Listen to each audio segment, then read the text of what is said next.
Well, guys, welcome back. Now, I've been a big critic of the specific channel Foxymations and his style of analog horror. Now, for that reason alone, I've been saying that analog horror currently, under his name, is not that scary anymore. It's basically the same kind of generic setup that every analog horror does now. They make things super staticky and a sudden jump scare or a sudden glitch that makes things super creepy. But I'm pretty sure that I was wrong. I mean, not about his channel, but about Fnaf analog horror in general.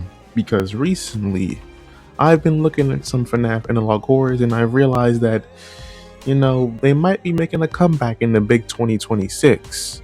Now, what do I mean by that?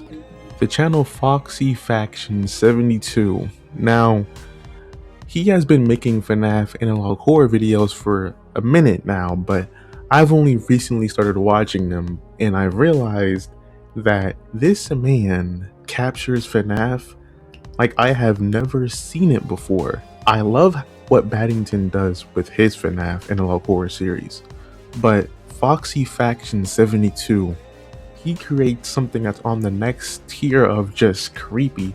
It's not super horrifying like visually, because how he designs a lot of the characters, they seem like they actually fit how a child would imagine a monster in their head. Now, just to start off with this, when you watch the first video called the Fredbear Encounter, it's basically a very short video but very high quality too. And when you watch it, it's basically Fredbear basically glitches into existence for that child or whoever's watching it, and he picks them up and of course eats them, takes a bite out of them, and the video ends there. And I want to say just the quality of that video alone is amazing, first of all, and on top of that, just the way that they designed Fredbear is completely just I've never seen before, and it feels like a child would actually imagine that. Now, I can't speak for how every single child would imagine Fredbear in their nightmares, because it's going to vary naturally, but I feel like this is the closest we can probably come to it to make it feel like an actual child would imagine this in their dream. Now, when Fredbear kills that child or whoever's watching it in the hallway, we move on to the next video because it's an actual adult woman, I think, from this video, and the same thing happens. Fredbear glitches into existence, and it's done so well because it's like it seems like Fredbear is like existing on this different plane for a moment before he manifests in our reality to kill somebody, then he would manifest away. My mistake, it was a male character in the night shift one. But how Fredbear appears in this, because what happens is he would glitch the lights like he's already there, but of course he must be operating on a different plane of existence, because he'll kind of just fade into existence, or he would glitch into existence and attack the main character. And when he does that, the character is of course trying to fight back, but it's futile because it's Fredbear and he's like 10 feet tall. You can't fight that.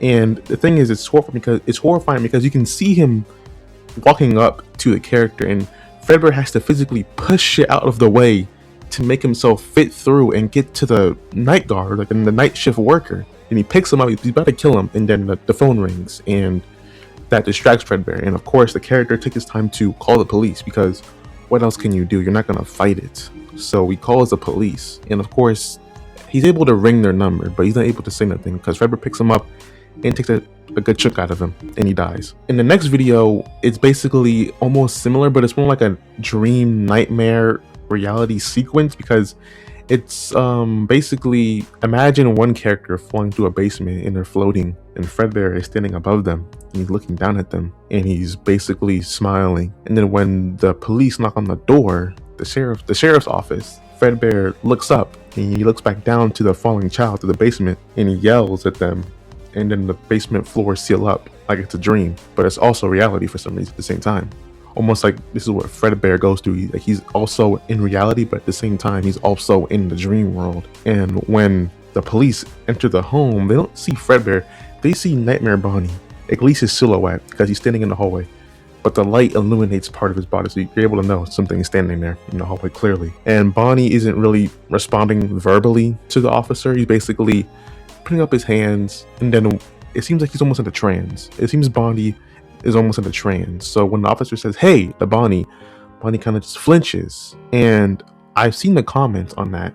The comments on the video for that specific scene is Bonnie is under control of somebody, because no, I don't like, they want to just flinch. Bonnie's in a trance. He's under somebody's control.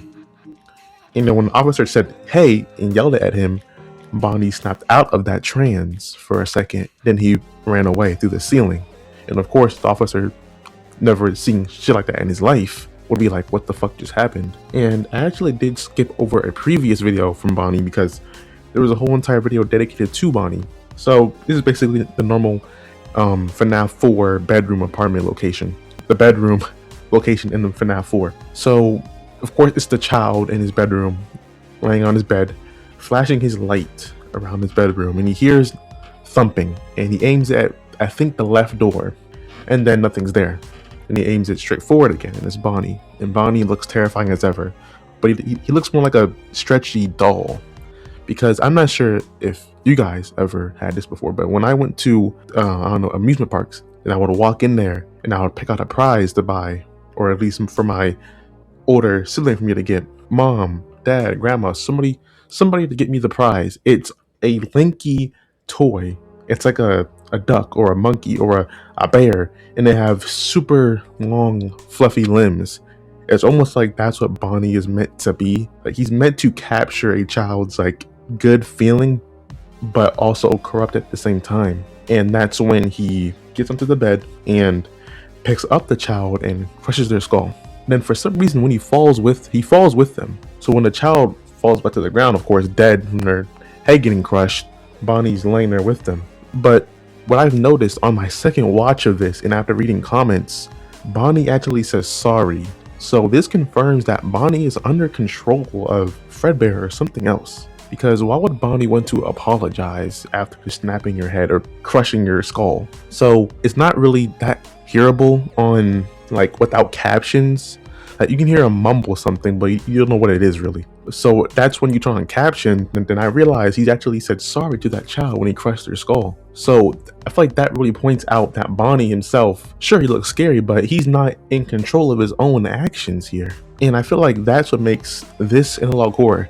And I wouldn't really consider it much of an analog horror. It's more just like a generic horror for FNAF, but just alone, this makes it stand out a lot from the other ones. And in my opinion, is one of the modern best of the best FNAF analog horrors. Now, of course, I say Paddington is up there too, because I say Paddington and this new Foxy Faction 72 person, they are super good at 3D animation Blender, whatever they use. Super good, and I love watching it. So for me, if you ask me, it's a must watch. It's a strong recommendation for you to watch it. So that's why I think FNAF is making a comeback, and I think FNAF analog horror is actually scary again. So thank y'all for watching. Peace.